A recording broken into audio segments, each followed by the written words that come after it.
Boa tarde, sejam muito bem-vindos à nossa segunda live da série Por Falar em Linguagem da Criança.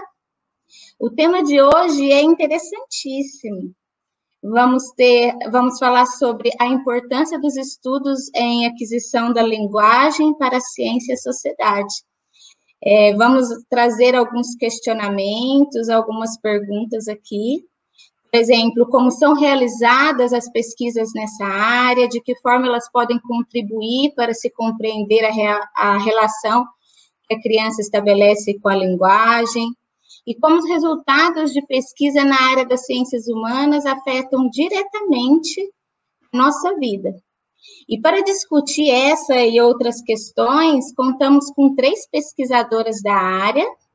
E eu convido, então, primeiramente, a Alessandra Del Ré, mestre e doutora em Linguística pela USP, pós-doutora em Linguística pela Universidade Paris 10, coordenadora do GEALIN, Grupo de Estudos em Aquisição da Linguagem da Faculdade de Ciências e Letras da Unesp de Araraquara, e do Grupo Na Língua, um grupo que reúne pesquisadores de todo o país. Professora do Departamento de Linguística, Literatura e Letras Clássicas da Unesp de Araraquara, onde também atua como professora do Programa de Pós-Graduação em Linguística e Língua Portuguesa.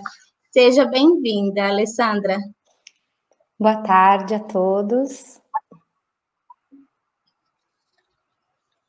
E a nossa próxima convidada é a Rosângela Hilário Nogarini, graduada em Pedagogia pela Unesp Araraquara e doutora em Linguística e Língua Portuguesa pela mesma universidade.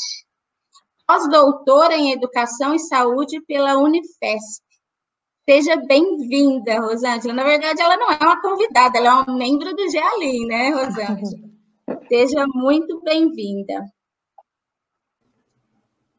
Oi, Fer, oi, Alê, oi, pessoal. Que bom estar aqui de novo com vocês. E temos mais uma, para formar esse time aí de pesquisadoras na área de aquisição da linguagem. É a Alessandra Jaqueline Vieira, mestre e doutora em Linguística e Língua Portuguesa pela Unesp de Araraquara, professora do Departamento de Letras Clássicas e Vernáculas da Universidade Federal do Rio Grande do Sul, onde também atua como professora do programa de pós-graduação em letras.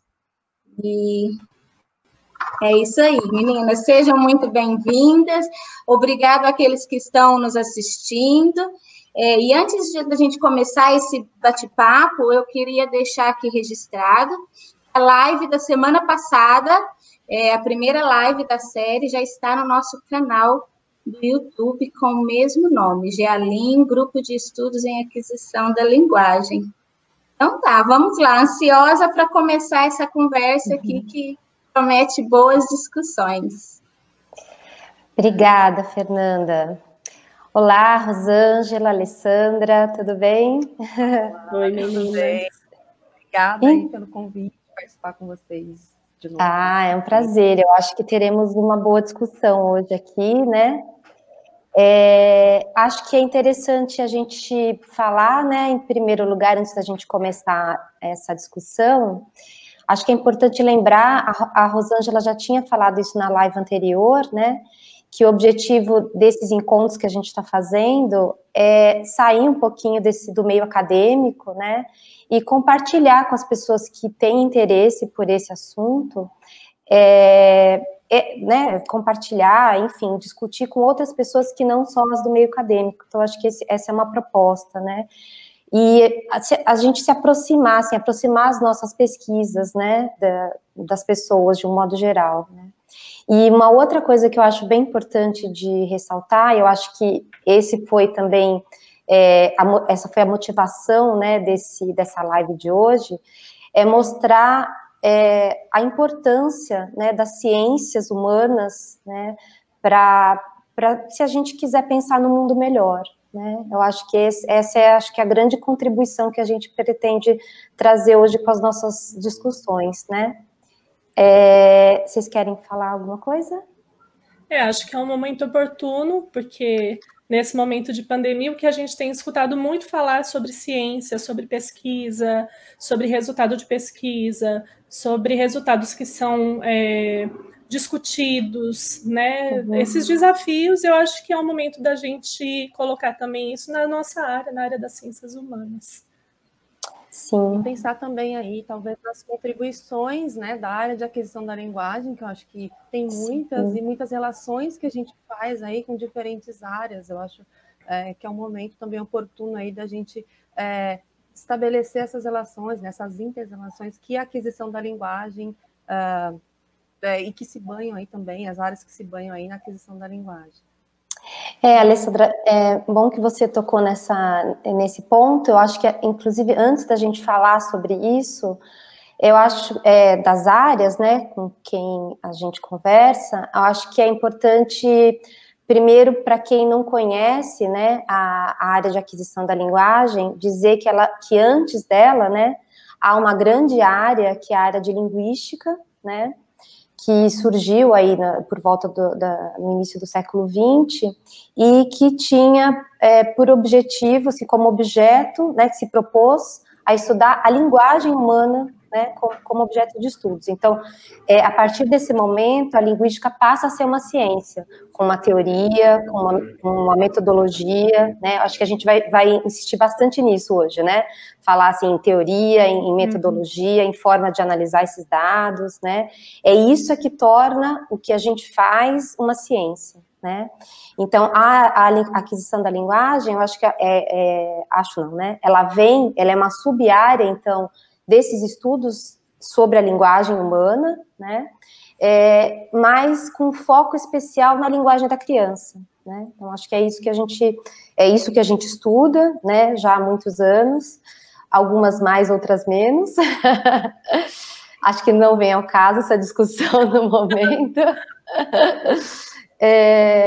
e eu acho que é importante dizer, né, que dentro dessa grande área que vai se dedicar agora à linguagem da criança, a gente pode pensar em questões que vão olhar para a linguagem oral, né, para aquisição oral, para a aquisição de mais de uma língua, né, então língua materna, aquisição de uma outra língua, aí pensando não só em bilinguismo, multilinguismo, mas também nas questões de língua estrangeira, né, e aquisição da escrita, né, e aí pensando tanto em questões em crianças que não têm nenhum tipo de comprometimento de linguagem, quanto nessas que também têm comprometimentos, né, e em meio escolar, e em meio familiar, né, acho que, assim, a gente pode falar de um monte de lugares, né. São muitas nuances, né?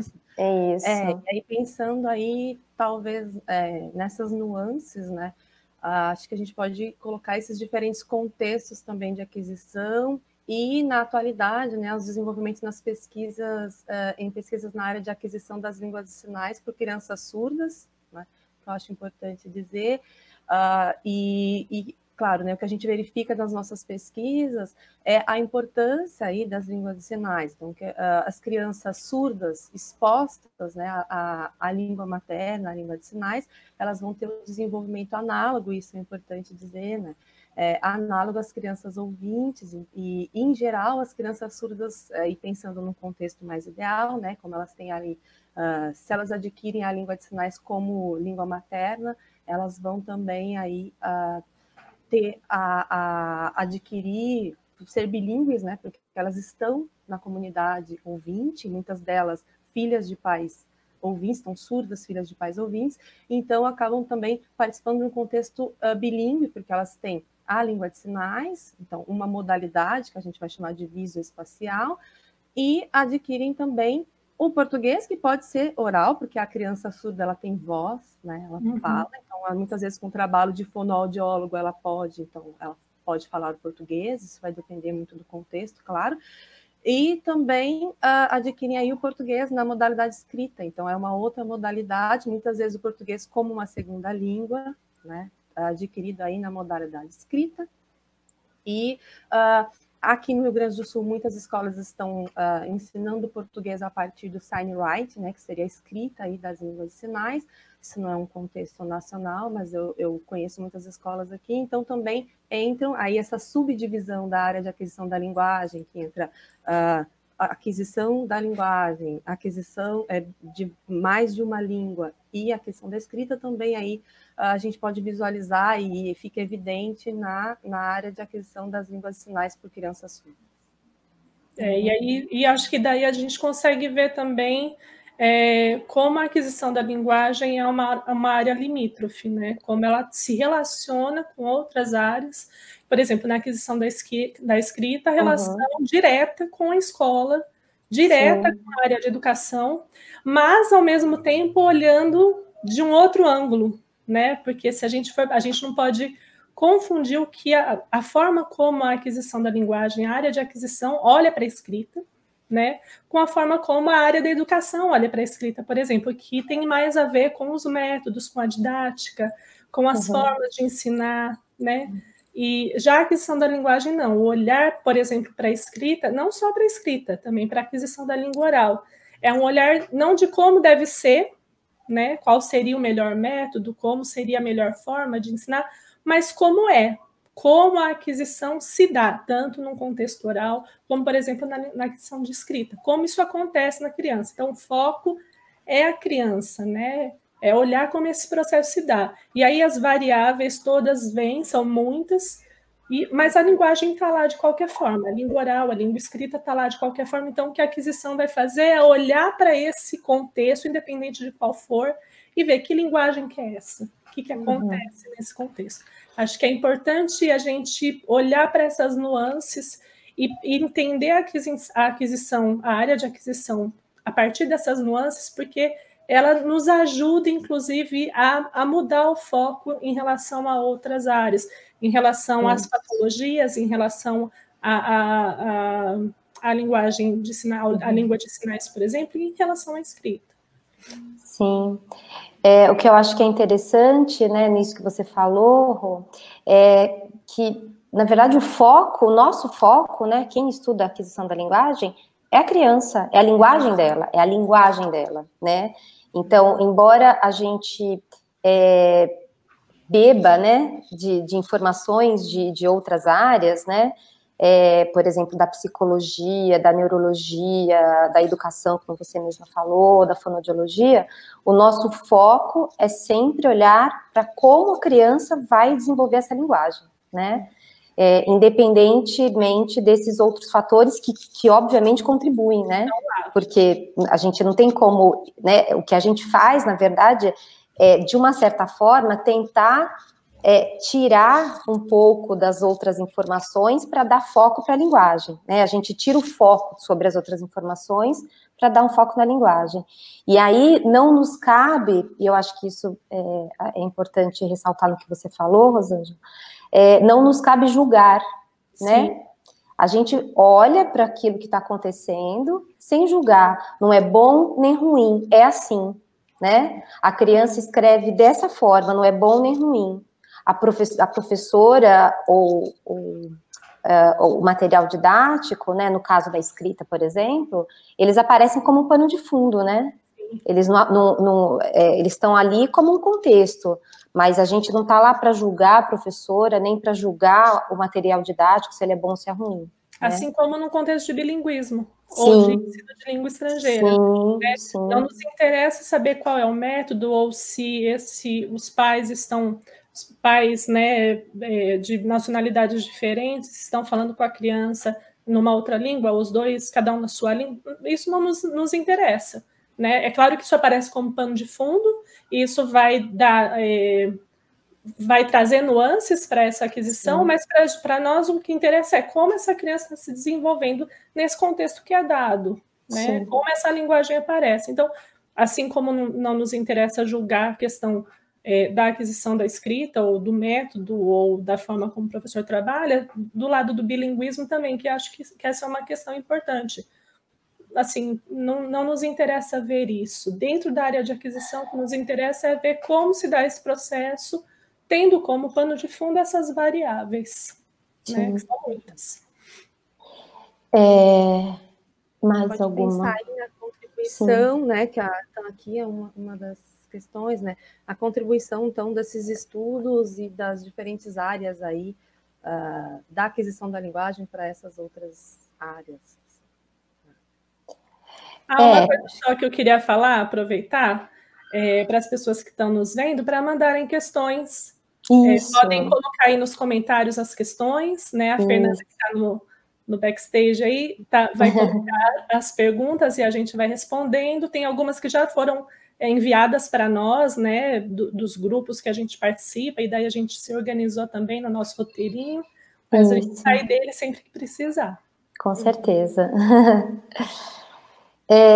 Então, acho que, bom, a gente falou, acho que das áreas, né, que com quem a aquisição tem esse diálogo constante, né, inclusive nos nossos grupos, aí nos nossos diálogos, nós temos aí fonoaudiólogos, enfim, pessoas da educação, né, a própria Rosângela é da pedagogia também, né, então a gente está sempre nesse diálogo, né, sempre nesse diálogo. A Roseli, que esteve aqui a semana passada. A Roseli, sim, que é fonoaudióloga, né?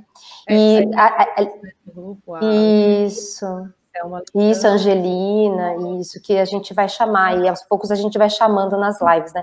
Porque, aliás, cada um desses temas que vocês levantaram aí dá uma live completa, mais de uma, inclusive, né? Sim, bilinguismo, aquisição da escrita, criança, né, a questão da aquisição em crianças surdas, enfim, né, isso já é material para as próximas lives, então fiquem de olho aí, porque vão aparecer aí as próximas lives com esses temas, né. A gente falou pouco, porque a gente... os trabalhos que a gente faz, né, a perspectiva teórica que a gente adota, não nos permitiu ainda um diálogo muito grande, mas a neurologia é uma área com quem a gente também pode estabelecer, né, um diálogo também importante. Tem muitos trabalhos que têm sido feitos nessa área, principalmente na área de com percepção, né.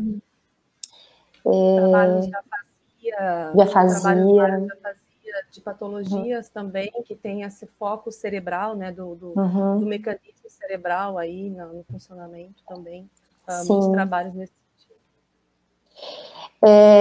E aí, então, acho que a gente já pode pegar o gancho para uma das questões que a gente levantou, que seriam, né, as questões dessa live. Acho que, inclusive, a Fernanda colocou aí, né, para a gente responder. Em que medida, né, então, essa área de aquisição da linguagem, que é com a qual a gente trabalha, ela pode ser considerada uma ciência, né? Eu acho que o que é importante dizer aqui, né, que todos os nossos trabalhos, né, eles partem de uma base teórica, né, acho que a gente não vai deixar, assim, nesse momento a gente não vai falar muito dessa questão teórica, mas todos os nossos trabalhos partem de uma base teórica, e é essa base teórica que vai dar um suporte para o pesquisador tomar algumas decisões, né? Então, e escolher o tema com o qual ele vai trabalhar. Então, por exemplo, se eu observo o humor, que é o objeto com o qual eu trabalho, né, o tema com o qual eu trabalho. Se eu observo o humor, como é que eu vou olhar esse humor, né? E a partir da teoria que eu tenho, é que eu vou fazer uma série de escolhas. Então, eu vou escolher uma criança, eu vou escolher 10 crianças, eu vou olhar para essas crianças por um longo período de tempo, eu vou olhar por um curto período de tempo, eu vou propor atividades, eu vou deixar elas livres para produzirem, né? Então, mas tudo isso eu tenho por trás uma teoria, né, que me permite conduzir, né, aquilo que eu vou fazer. Então, é diferente, né, de eu falar, olha, eu acho que eu vi, parece que aquela criança, parece que, né, enfim. Então, acho que é nesse sentido, né, que a gente pode pensar no que é fazer uma ciência, né? Quer dizer, eu tenho por trás, né, daquilo que eu pesquiso, daquilo que eu estou investigando, todo um background, né, de leituras e que vão me permitir tomar decisões, né, em relação a como é que eu vou fazer essa pesquisa, né? A Irani coloca, né, a Irani Maldonado, ela coloca, né, que não se deve julgar, mas que a gente havia falado, né, que a gente não tem um julgamento, ela só pondera, né, que não se deve julgar, mas existem diferenças na maneira como se vê o processo de aquisição da linguagem, conforme a posição que o pesquisador adota, e sim, né, claro. Isso é super importante, porque toda vez que um pesquisador olha para um fenômeno, independente de qual seja, ele olha a partir de uma base teórica, a partir de uma teoria, né? Uhum. Isso, inclusive, vai direcionar tanto a metodologia que ele vai usar, como ele vai abordar esses dados para fazer uma análise, quanto os resultados, as respostas, inclusive vai interferir na pergunta que se faz, né? Então, esse olhar não é um olhar de julgamento, mas é um olhar que já está aí, né, embebido numa fundamentação teórica, numa teoria que vai direcionar aí esse pesquisador. Uhum. Sim. Que mais? A gente pode pensar aí nesse caráter científico, então, né? O que de algum modo faz com que a aquisição, então, tenha esse caráter científico, né? Claro que a gente tem algumas questões, né? Mas aquilo que é diferente, né? Da gente colocar o nosso achismo, as crianças fazem isso, né? Ou todas as crianças fazem isso, e a pesquisa em si, que mostra resultados, né? Que acho que é um pouco disso. É a diferença com o senso comum, né? Isso é uma coisa importante, principalmente quando a gente fala da linguagem da criança, porque é algo muito próximo de todos, né? Então, é algo que é muito observável. Os pais observam a linguagem da criança, os professores observam a linguagem da criança, né? E há uma diferença importante entre aquilo que é ciência, aquilo que é um conhecimento científico, que foi pensado e se chegou a ele a partir de método, a partir de uma teoria, e aquilo que é senso comum, né? Por exemplo, né? Vou dar 2 exemplos aqui. Uma das afirmações que é muito do senso comum é que a criança aprende por repetição. Né? Como que a criança aprende a falar? Ela repete a fala dos pais, repete aquilo que a mãe diz. E, assim, vários estudos, isso já há muito tempo, né, já fizeram, isso é um estudo interessante, fizeram uma porcentagem, viram qual é o tipo de enunciado, o tipo de estrutura de frase usada pelos pais nessa relação com as crianças, né? E perceberam que grande parte dos enunciados do pai e da mãe em relação à criança eram ordens do tipo, vai colocar o seu sapato, né? Vamos comer, tomar o seu banho. Ou então perguntas, o que você quer? Você quer papar? Tá com fome? Quer beber água? No entanto, por exemplo, as crianças, a maior parte dos enunciados das crianças, quando elas começam a falar, são declarações, né? Por aí você já vê que não é uma questão de repetição, né? A estrutura do enunciado dos pais é diferente da estrutura do enunciado das crianças. Além disso, tem uma coisa que todo mundo pode observar, que são os erros que as crianças produzem. Sim. Então, quando as crianças são pequenas, né, é muito comum se ouvir ela fala, eu não sabo, né? Eu já fazia, já sabia. Não é um tipo de construção que você encontra na fala do adulto. Ou seja, se não encontra na fala do adulto, isso quer dizer que ela está produzindo algo que não pode ser repetido. Não foi repetido no adulto. Então, são algumas evidências de que a repetição não é o único... É claro que existe também uma repetição, mas é um deslocamento da criança quando ela usa aquela palavra, né? Então, a criança não aprende por repetição. Então, você tem uma diferença aí entre o que o senso comum diz e o que a ciência, o conhecimento científico, a análise formal, né? Então, há uma coleta de dados se busca observar quais são os tipos de frases que os pais falam, que as crianças falam, por exemplo, se faz uma observação específica disso e se chega, então, a esse resultado, né, a essa análise. Então, é algo muito metódico, algo muito diferente de uma observação informal. E isso traz o caráter científico para a aquisição, né? Para observações que são feitas a partir de aquisição. E eu acho que uma outra coisa também, desculpa, Lê, acho que uma outra coisa também interessante é, por exemplo, a gente escuta muitos pais falarem, né? Eu não vou falar tipo manhês com meu filho, né? Porque isso vai tipo nenê, né? Nenê tá dodói, né? Vamos nanar. Vamos nanar. Ou então aquela prosódia bem, né? Bem marcada. Não vou fazer isso, porque senão vai atrapalhar o meu filho de falar, né? Ele vai falar errado, ele vai aprender a falar errado. Né? E muitos estudos na área de aquisição já mostraram que essa linguagem dirigida à criança, que é uma linguagem bem específica, né, com essa entonação bem marcada, essa musicalidade bem marcada, esses agudos, essas palavras no diminutivo, esses enunciados, que são enunciados todos adaptados, na verdade, trazem uma importância, uma informação importante para a criança que está aprendendo a falar, que está adquirindo linguagem. Então, não é ruim. Né? Então, são observações que a ciência traz para contrariar o senso comum.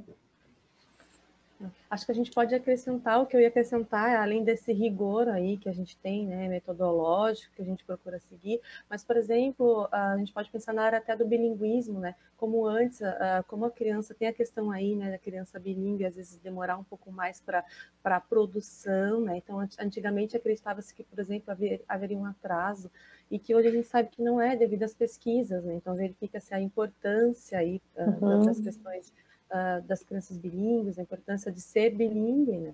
Então, acho que as pesquisas, esse rigor científico vai mostrando também a importância e vai modificando um pouco essas concepções. E aí eu acho que é importante, né, a gente talvez mostrar as possibilidades, né, que a gente tem de fazer essas pesquisas, né? Então, a gente pode fazer várias escolhas, né? Claro que, como eu tinha dito antes, depende a minha teoria, né, que está por trás, aquilo que eu acredito, aquilo que eu li, né, os teóricos que estão por trás ali, né, das minhas leituras, é que vão, junto com a minha pergunta, né, que vão determinar, vão conduzir o tipo de pesquisa que eu vou fazer, né. Então, por exemplo, eu posso optar por fazer uma pesquisa com dados espontâneos, naturalísticos, né, ou experimentais. Qual que é melhor? Tem melhor? Né? Não, né? Não tem melhor. Né? Não tem um método melhor ou pior. Tem um método que melhor responde aquilo que eu quero olhar. Né? Então, se eu quero observar, por exemplo, como é que a criança, no meu caso, que estudo humor, né? Como é que a criança, sei lá, com 1 ano e meio, fala pouca coisa e com 3 anos ela está produzindo humor, né? Se eu quero ver como é que ela passa, né, desse início de linguagem para a produção de humor, eu tenho que olhar com uma lente de aumento maior. E para colocar essa lente de aumento, eu tenho que não posso pegar muitas crianças, porque senão eu não consigo colocar essa lente de aumento, né? Agora, eu também posso pensar numa questão que vai envolver mais crianças, né? Então, e posso propor atividades para essas crianças. Então, tudo vai depender daquilo que eu quero observar, né? Eu sempre penso na tua pesquisa de doutorado, Rô, né? Que ali é muito interessante, né? Porque algumas pesquisas, alguns temas, às vezes te conduzem mais para um lugar ou para outro, né? O teu tema né? Assim, você podia fazer várias coisas com ele, né? E aí você fez uma opção, né? Fala um pouquinho dele. Isso é muito interessante, porque na verdade não tem um erro, uma coisa melhor ou pior. Acho que o único pior é você não escolher uma metodologia adequada à tua pergunta de pesquisa, porque daí vai dar errado mesmo. Esse é o único erro que pode acontecer. Sim, sim. Né? E, por exemplo, na minha pesquisa, a princípio, eu pensei em trabalhar com dados transversais. Então, né, analisar ali como a criança... Minha pesquisa foi sobre a aquisição do morfema de plural pela criança. E eu comecei a filmar várias crianças em idades diferentes e eu olhei aquilo e falei, mas não vai adiantar, porque eu não vou conseguir ver como ela adquire o morfema de plural, como isso passa de um lugar para outro. Dá um exemplo aí, Rô. Dá um exemplo. Bom, acho que o melhor do que exemplo... você observou, né? Daquilo que você observou. A princípio eu observei na fala do meu filho, né? Que ele falava, ele tinha uma coleção de bolinhas, e ele falava, eu quero brincar com as minhas bolinhas, a minha bolinhas. E eu perguntei para ele, quem você vai chamar para o seu aniversário? Todo meu amigos da escola. E daí eu olhei e falei, bom, meu amigos, a bolinhas, né? É muito diferente. Falei, bom, vou tentar observar isso nas crianças. E comecei a filmar crianças dentro de uma escola, com 3, com 4, com 5 anos, e as coisas ali não apareciam, né? E quando apareciam, eu não conseguia ver como isso se desenvolvia, como isso se dava no tempo. Falei, bom, vou ter que abandonar esses dados e vou ter que partir para dados naturalísticos, e comecei a filmar uma criança toda semana para ver, aí sim, é possível ver como que ela faz uso, em que contextos e como isso vai se modificando. Então, as perguntas de pesquisa têm a ver com o método que você vai usar. O único erro que é possível de dar aí é quando você usa um método que não te responde a pergunta. Daí você vai do como, né?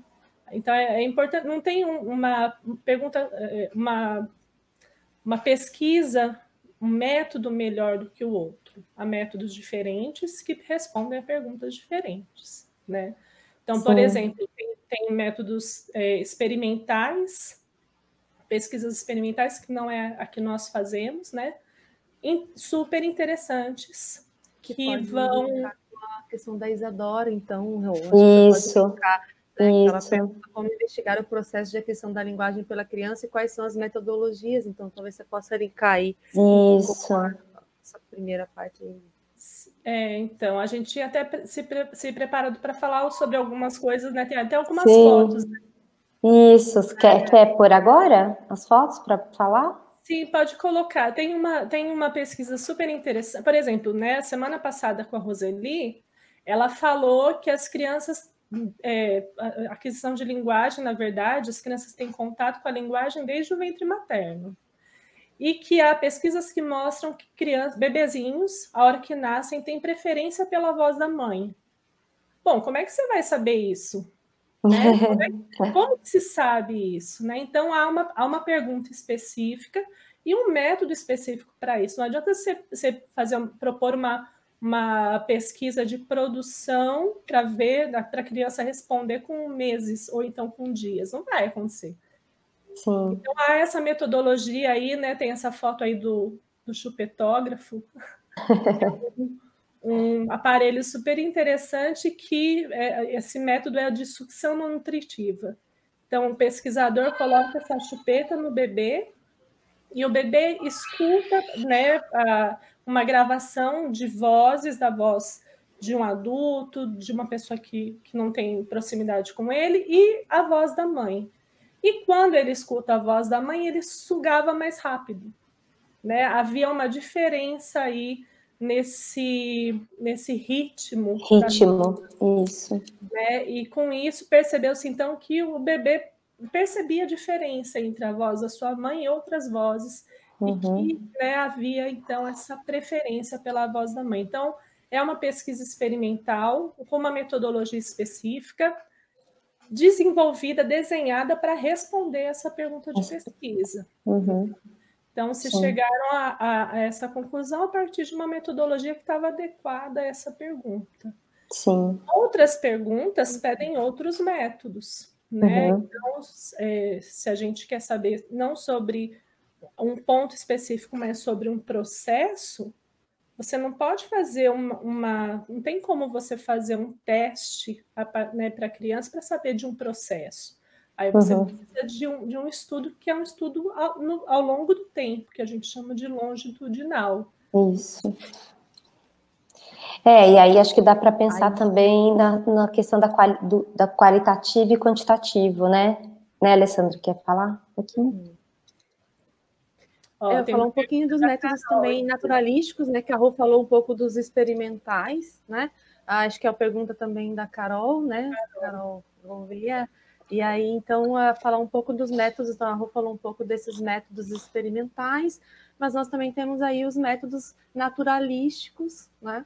Em geral, no nosso grupo, né, as nossas pesquisas são de cunho mais naturalístico, no qual a gente grava as crianças mais em casa, né, em contextos naturais de interação, como o próprio nome diz, às vezes a criança conversando, interagindo com o pai, com a mãe. Eu trouxe também algumas imagens, a Fer pode colocar aí para a gente, em que a criança, então, por exemplo, né, aqui nós temos um pouco dos contextos de gravação, então são contextos mais naturalísticos.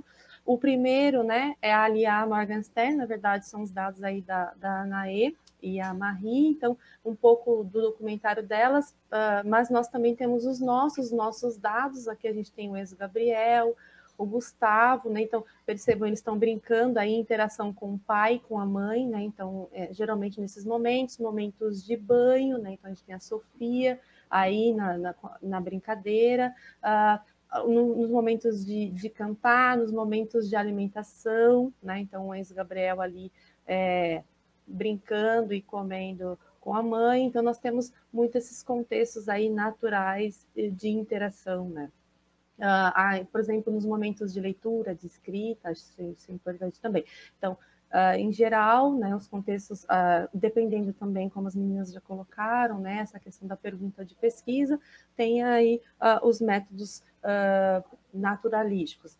A gente olha muito, né, quando se observa esses métodos naturalísticos, a gente olha bastante para as questões de interação, né, e para os elementos também multimodais, situacionais, né? Então, as trocas conversacionais, isso para a gente é bem importante, olhar como é que o outro interpreta, né? Porque isso é importante, como a Rô falou, não é uma imitação pura e simples, não é simplesmente uma repetição para nós, mas é uma relação da criança com o outro, né? E muitas vezes, nesses contextos em que a criança ainda não fala, né?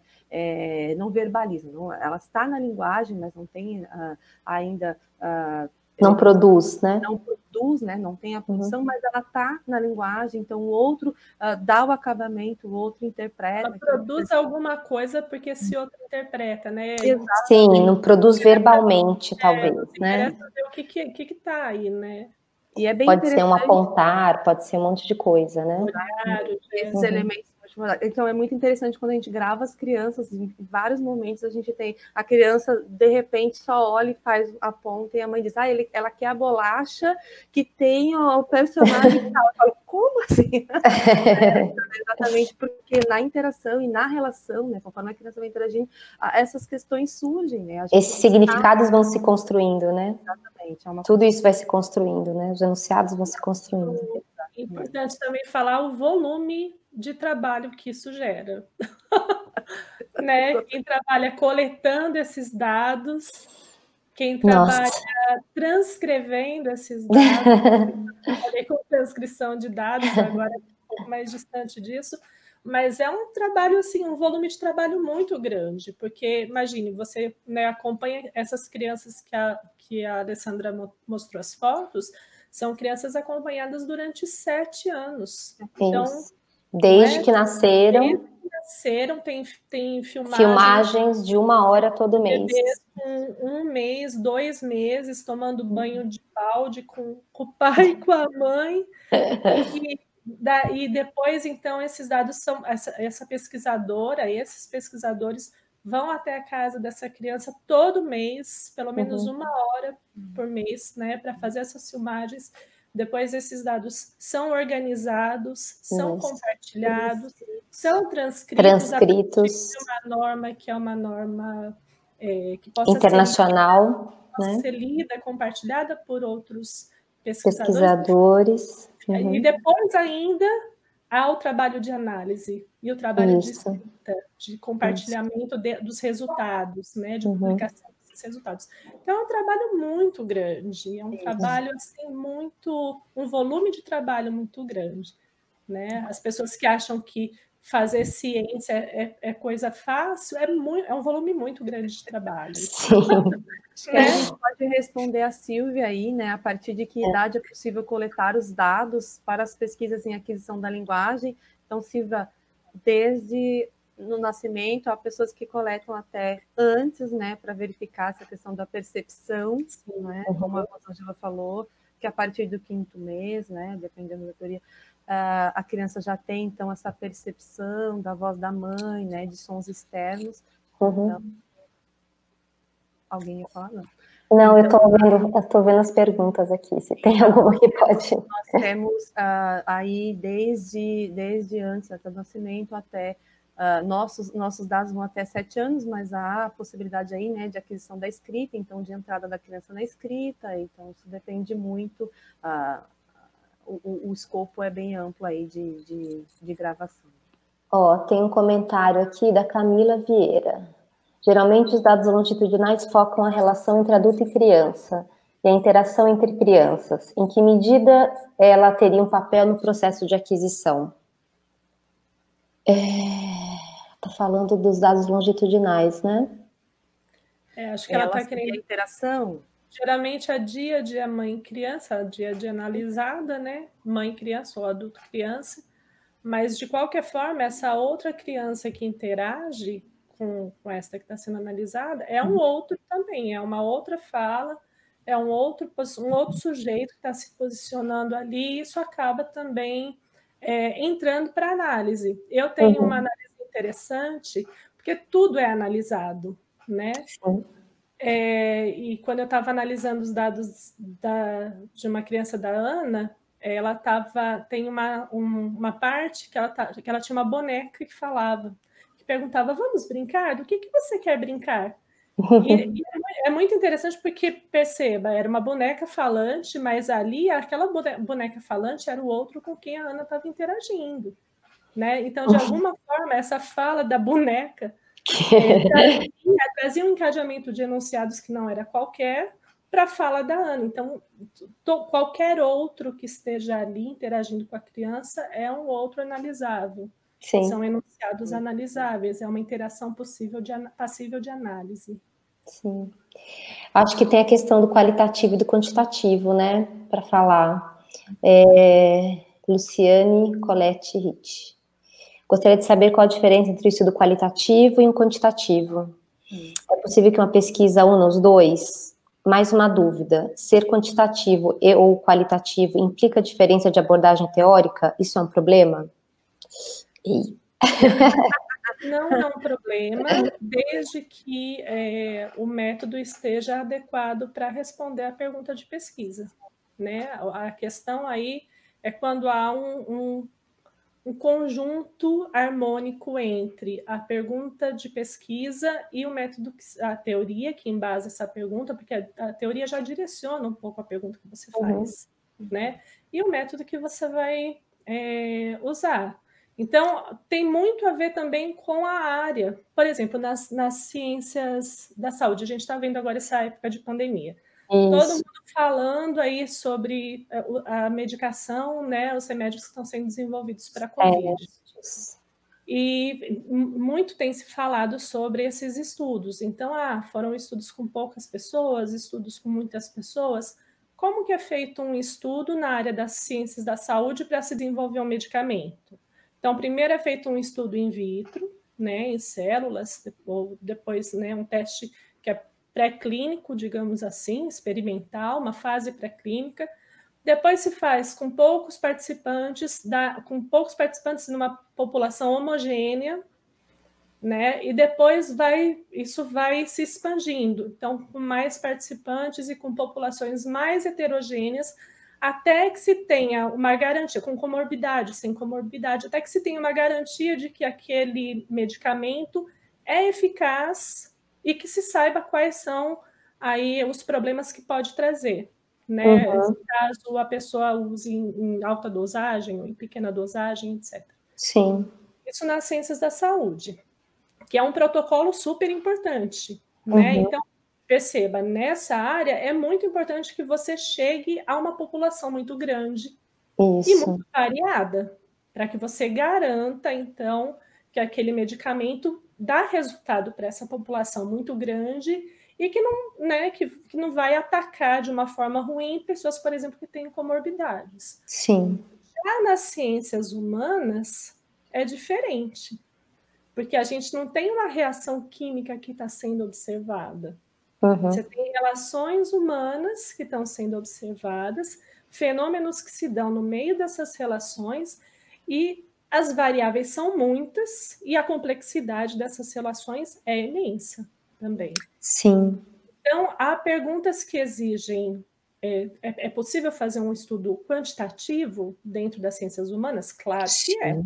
Mas há perguntas que exigem esses estudos quantitativos e há perguntas que exigem estudos qualitativos, estudos que focam nesse fenômeno de uma forma muito fina, que olham para esse fenômeno com lupa. Então, são questões diferentes que vão direcionar para esses métodos diferentes. E que tem a ver também com uma abordagem teórica, né? E uma coisa importante também de falar é que os dois tipos de abordagem, né, de tanto estudos quantitativos quanto qualitativos, podem nos levar a generalizações. Sim. Não é só um estudo quantitativo com milhares de pessoas que pode nos levar a generalizações. Né? Acho que isso é importante de dizer. Alessandra, acho que seria legal você falar um pouquinho sobre essa questão. Eu queria falar também falando um pouco sobre esse qual e quant, né? Que eu acho que, como a Rô falou, a pergunta eu acho que direciona bem, né? Aquilo que a gente quer, que a gente deseja, né? Então, essa relação, há pesquisas, por exemplo, que misturam o qual e o quant, né? Faz uma pesquisa, por exemplo, com 2, 3 crianças especificamente e faz uma coisa maior. Eu já vi pesquisas nesse sentido. Mas eu acho interessante, eu vou falar um pouco só também dessa questão... por exemplo, eu gravei em escolas, né?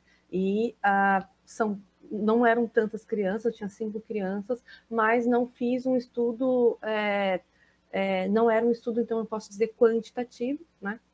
Pode ser qualitativo, mas ele era dirigido. Então, quer dizer, pode haver mistura, porque as pessoas acham assim, se ele é naturalístico, ele vai ser, então... Claro que, quase sempre, porque como é um trabalho muito, muito grande, como a Rô enfatizou, né?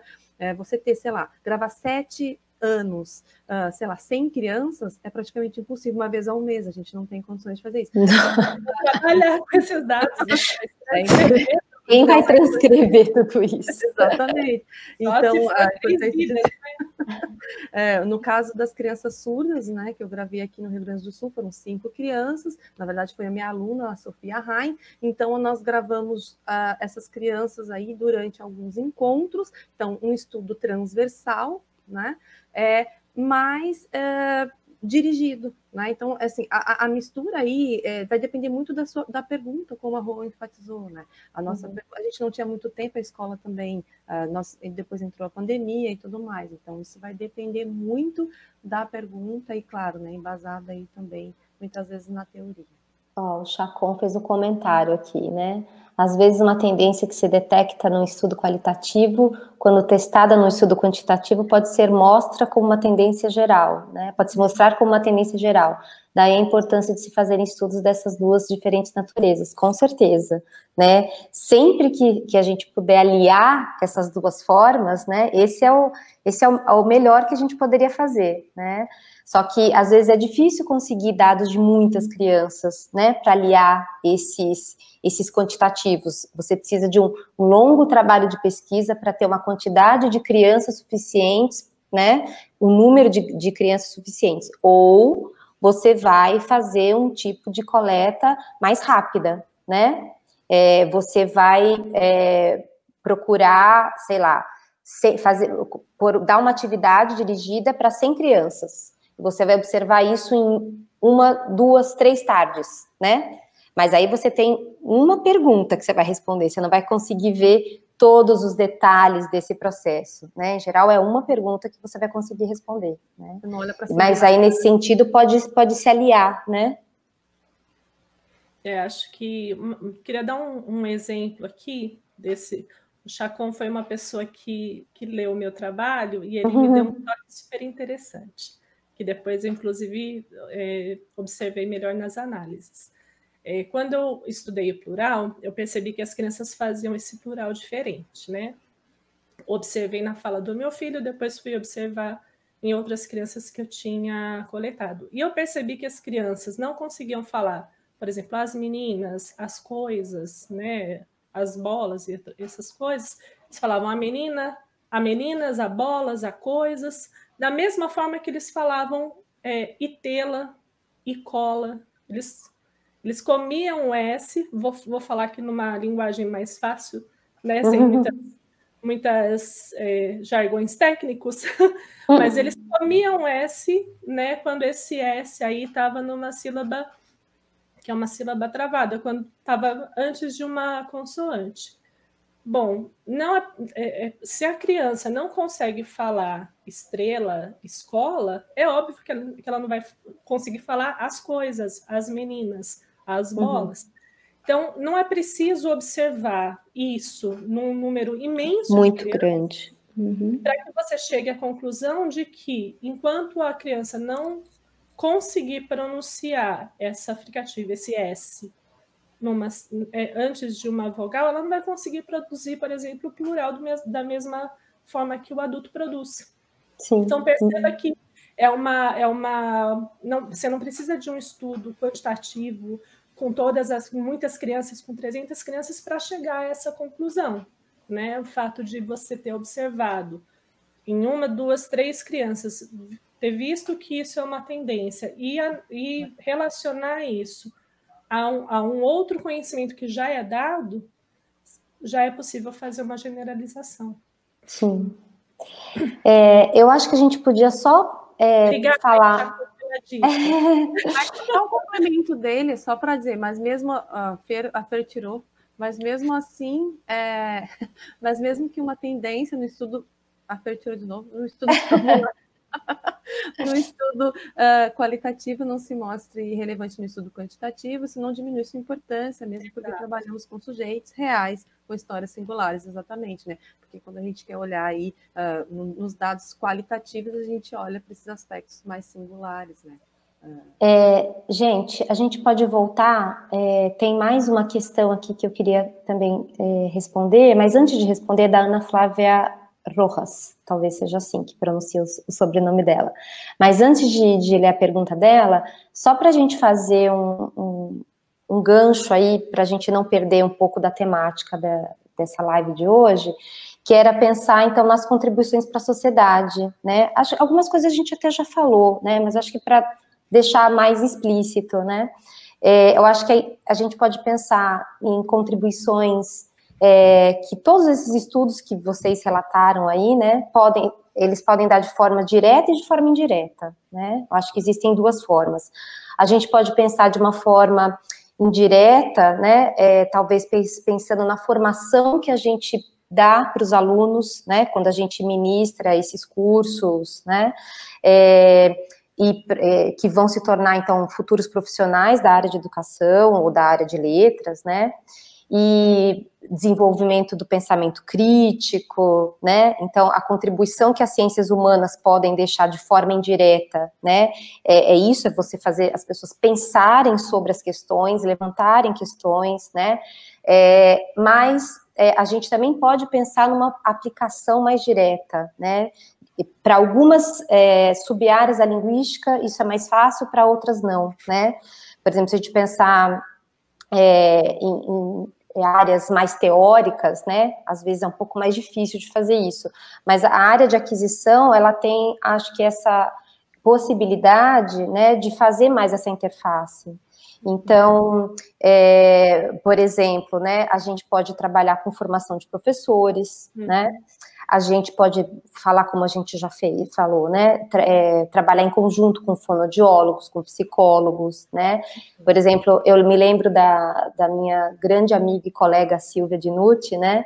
Que fazia um trabalho maravilhoso na Unesp de Araraquara, junto às escolas, né? Então, ela era uma assessora, né, das professoras com crianças que tinham problemas de aquisição da escrita. Então, ela se sentava junto com psicólogos, pedagogos, e juntos eles avaliavam aquele problema, né, daquela criança, e encontravam uma forma de ajudá-la, né, a superar as dificuldades dela no processo de aquisição da escrita, por exemplo, né.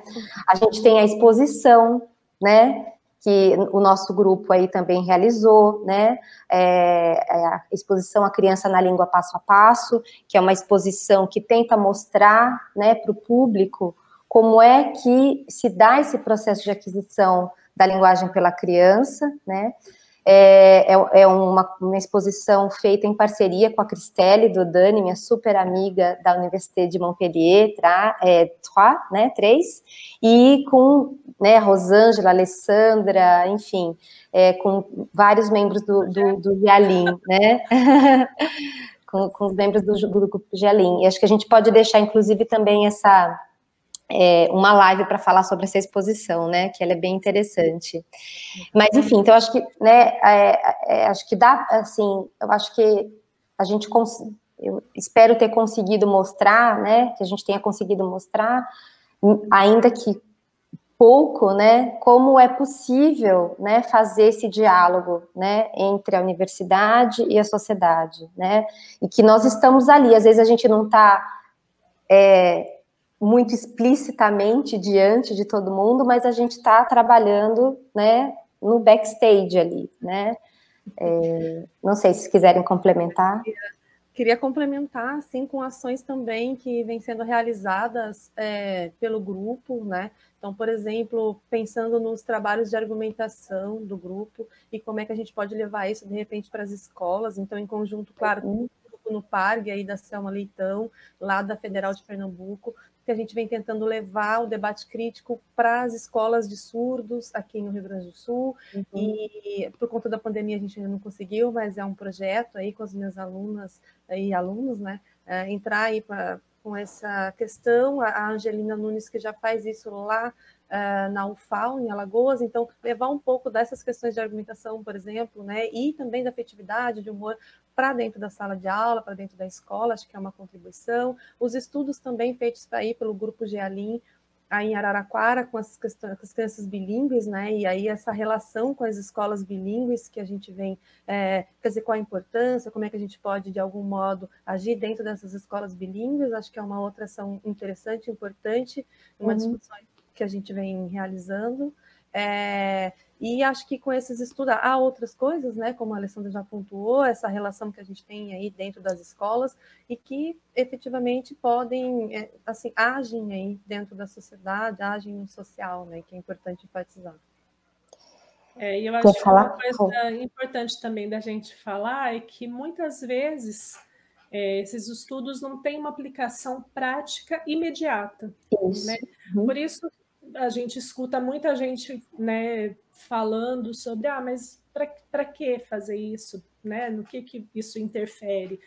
Às vezes a aplicação não é imediata, não é uma aplicação prática, os estudos, principalmente na área de ciências humanas, nem sempre se convertem em patentes, em produtos. No entanto, esses estudos se antecipam a fenômenos que são fenômenos que depois vão ser observados na sociedade. Então, por isso que a ciência é tão importante. Acho que é algo que eu gostaria de frisar aqui, de colocar, né?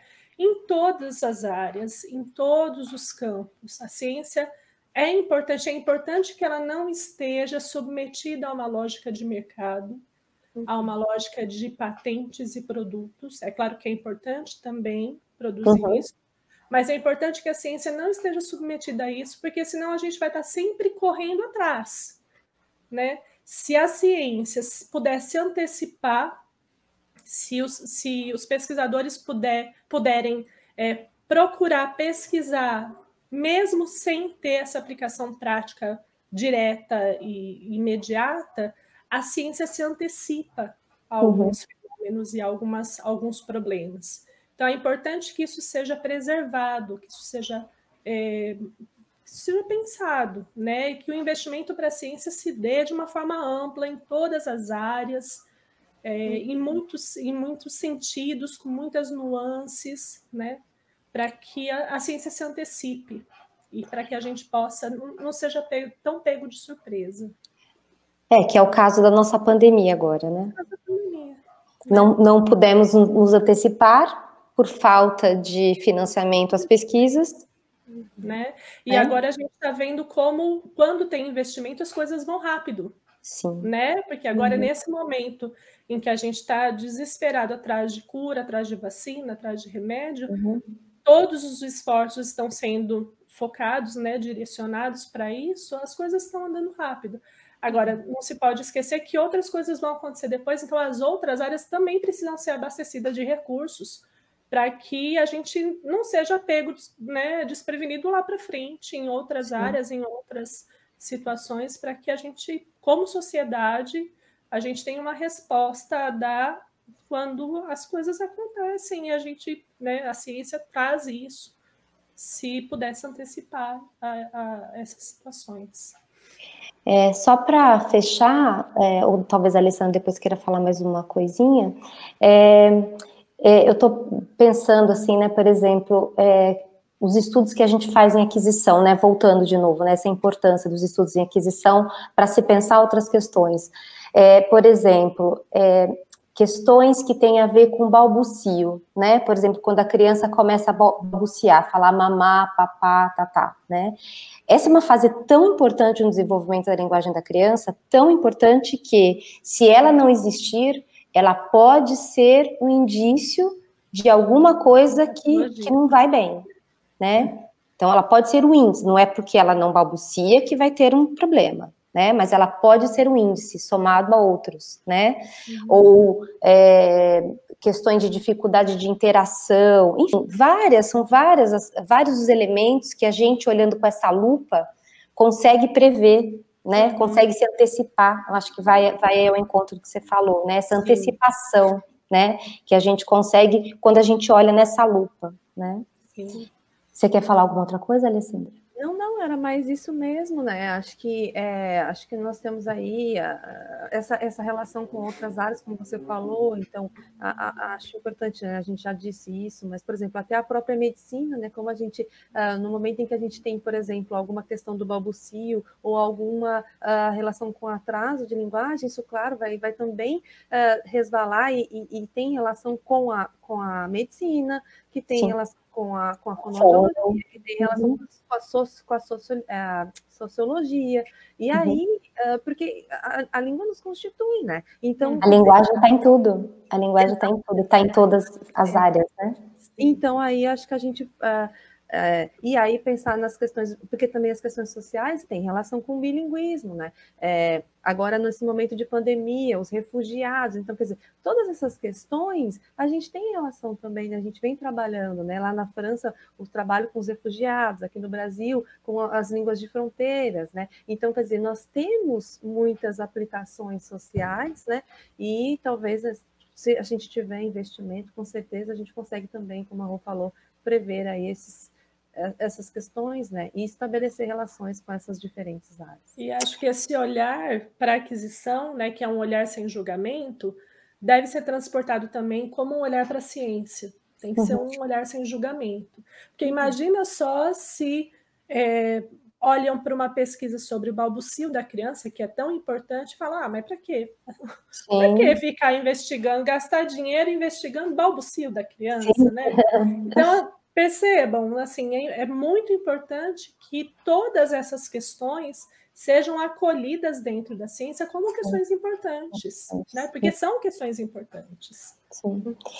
E aí, pegando o gancho do que a Alessandra falou, né, dessa questão do bilinguismo, que vai ser o tema da nossa próxima live, mas só para não deixar a Ana Flávia aqui sem resposta, bom, não sei se a gente vai deixar outras aí, mas ela foi uma das pessoas que fez já faz algum tempinho, No processo de aquisição de mais uma língua, há um mito que a criança demora mais para aprender a falar, mas sempre a criança desenvolve um nível maior em uma delas. Ela pede para comentar. Vocês querem falar alguma coisa?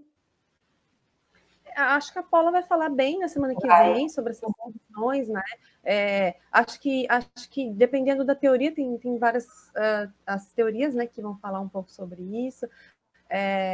Acho que sim, às vezes, dependendo do contexto, depende muito do contexto, né? Tem crianças que têm como primeira língua, como eu falei, né? Tem as crianças que estão no Brasil, mas os pais são bilíngues, né? Falam outra língua, então isso vai depender muito dessa relação da criança. E há pessoas que dizem que tem o bilíngue balanceado, né? Mas sempre uma língua se destaca. Mas acho que as meninas vão falar melhor aí, que tem mais propriedade para falar. O equilíbrio é quase impossível, né? Você ter a mesma performance em mais de uma língua, né? Por diferentes razões, em geral, tem uma língua que se destaca, que domina, seja porque a língua que é falada no meio social, e uma língua é falada no meio social e a outra é só falada dentro de casa, né? Então, existem vários fatores, de fato, que contribuem, né, para que haja esse desnível, vamos chamar assim, né, entre uma língua e outra. A criança fala mais numa língua do que em outra, né? Mas, enfim, acho que isso tem bastante discussão aí, e eu convido, então, a Ana Flávia para assistir a nossa próxima live na semana que vem. O que mais? Tem mais questões? Acho que só falar também que isso só mostra o quanto a linguagem está relacionada à constituição da nossa subjetividade. Como a gente se constitui como sujeito, como a gente se vê como sujeito, como a gente... Eu acho isso fascinante. Quando a gente fala, a gente se fala. A gente fala de si, fala da gente, né? Então, e no bilinguismo é isso também, né? A constituição da criança aí nessas duas línguas também vai trazer nuances aí, e quando a criança usar uma língua ou outra, falar, ela vai estar falando dela, né? A partir dessas línguas. Eu acho que a Paula vai abordar isso na próxima semana também. Sim. É muito interessante. A Juliane Noack, nossa colega também lá da Alemanha. Nas ciências sociais, a metodologia se deixa diferenciar da seguinte forma: com uma pesquisa qualitativa, você pretende entender um fenômeno e assim desenvolver uma nova teoria indutivamente. Isso. Com uma abordagem quantitativa, você tenta ver se uma hipótese, uma teoria está certa ou não. Aí você pesquisa dedutivamente, né? É isso, né? Exato. Mais ou menos assim, na linguística, né? Isso. São as direções aí, né? Da síntese para análise e da análise para síntese. Sim, sim. Que mais? Acho que a Silvia teve uma. Perfeito, Juliane. Explicou com todas as palavras aquilo que a gente tentou dizer em uma hora. Em uma frase ela explicou. É isso. A Silvia pergunta, só para a gente encerrar, então, no caso de crianças com TEA, né, que ainda não verbalizam autista, né? Os dados podem ser coletados mais tarde, quando elas começam algum tipo de gestos mais conscientes? Eu acredito, eu não sei como você chama de gestos mais conscientes, né? Porque se a gente pensar aí na relação, assim, teria que ver o contexto, né? Acho que a dificuldade de crianças com espectro autista é porque geralmente esse diagnóstico vem mais tarde. Então é mais difícil você propor a coleta desses dados muito cedo, porque você não sabia que essa criança era autista, né? Então, geralmente, eu não tenho muito conhecimento de pesquisas nessa área, não é o meu foco, mas eu já li algumas coisas, e muitas pesquisas, muitas análises são feitas a partir de registros dos pais, né, antes, né, que não sabiam, foram feitos de uma forma espontânea, e esses dados, esses registros acabam virando dados para que se possa analisar, porque realmente, se você não tem um diagnóstico muito precoce, como é que você vai analisar isso de uma forma precoce, né? E parece que o diagnóstico é só a partir de 2 ou 3 anos, né, se eu não me engano. Então, não tem, né? Disciplinar, é muito complexo, né? Sim, e tem vários, como você tem vários níveis, né, nesse espectro autista, né, então você pode ter um elemento, né, que aos poucos vai se mostrando mais forte, outras, né, então é difícil fazer diagnóstico, né. Sim. Mas a questão dos gestos, assim, eu acho que a pergunta da Silvia tem a ver um pouco, assim, se dá para a gente considerar que mesmo a criança não fale, né, se a gente consegue estudar a aquisição da linguagem dela.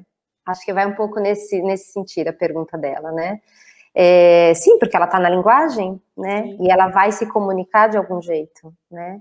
Acho que vai um pouco por aí, entendi, não sei se é isso. Mas se não for isso, Silvia, depois você pergunta de novo lá, faz a pergunta e a gente tenta responder depois que a live terminar.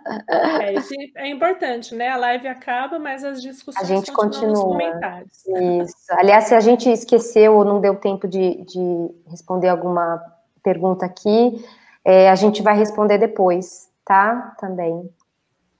Bom, gente, acho que...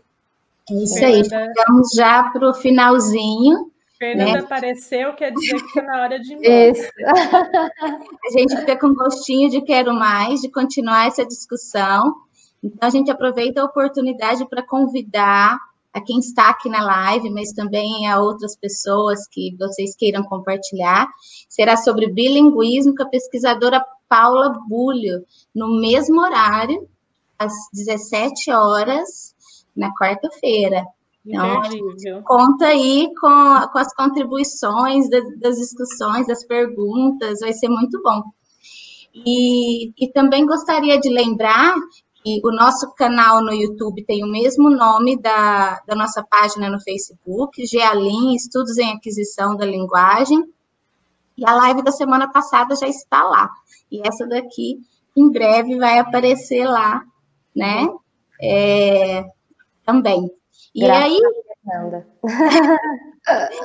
é claro que o pessoal deve ter ficado com algumas dúvidas, e a gente vai aproveitar aqui para compartilhar o contato, né?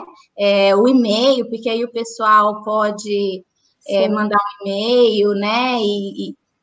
Ou mesmo aqui nos comentários, a gente vai tentar responder algo que não ficou. Então, aqui é o e-mail da Alessandra Vieira. Aqui a gente tem o da Rosângela Nogarini, Hilária. E aqui o e-mail da Alessandra Del Ré, né? E é isso, chegamos ao final, deixando aí o convite para a próxima semana. Muito bom. Agradecer, muito obrigada aí, foi muito bom conversar, refletir com vocês aí. E eu espero a próxima live também para assistir. Temas muito Agradeço. Pessoal, foi ótimo. Foi muito bom. A gente já vem ensaiando, né? A gente já vem discutindo essas questões há algum tempo, né? E é sempre muito bom ver assim o resultado final. Não é final, né? Porque a gente não para nunca. Mas ver um mínimo resultado aqui, que foi essa live, foi bem legal. Gostei bastante. Obrigada, Fernanda. Muitíssimo obrigada. Nós temos que agradecer a Fernanda, né? Porque sem ela, essa live não seria possível. A Rosângela, que também está fazendo o backstage, também ajudando, né? A Clara, que fez o nosso logo. Aproveito para agradecer a Clara Moreira aqui. As meninas do grupo GEALIN. As meninas do grupo GEALIN. Firmes, participando, né? E eu queria só lembrar... Aqui, mas estão as discussões no backstage também. Os alunos aqui da URGS, eu preciso agradecer, nós vamos na FAEM, que estão sempre aí, bom agradecer. E o pessoal aqui comentou, viu muitas pessoas. Na língua, isso. A gente ainda não conhece, mas vai acabar conhecendo pelas vezes que elas vão entrar nas lives, né? Muito bom, gente. Eu fico aprendendo aqui com esse debate muito rico, né? Lembra, Rô? Não, eu acabei esquecendo, ia trazer para cá. Nós temos 2 livros publicados pela Contexto. Depois a Fernanda vai colocar uma postagem no Facebook desses 2 livros. para quem quiser saber um pouquinho mais sobre os trabalhos que a gente faz, as discussões feitas a partir de dados longitudinais, estudos qualitativos. Então, para quem quiser saber um pouquinho mais, pode fazer a leitura desses 2 livros, que foram publicados pela Contexto, acho que o ano retrasado, se não me engano. E são super interessantes, tá bom? É isso. Agradeço a participação de todas as pesquisadoras e dos que estiveram aqui nos comentários, apoiando, motivando, fazendo as perguntas. Que a gente possa estar junto na próxima live sobre bilinguismo. Até mais. Tchau, tchau. Tchau.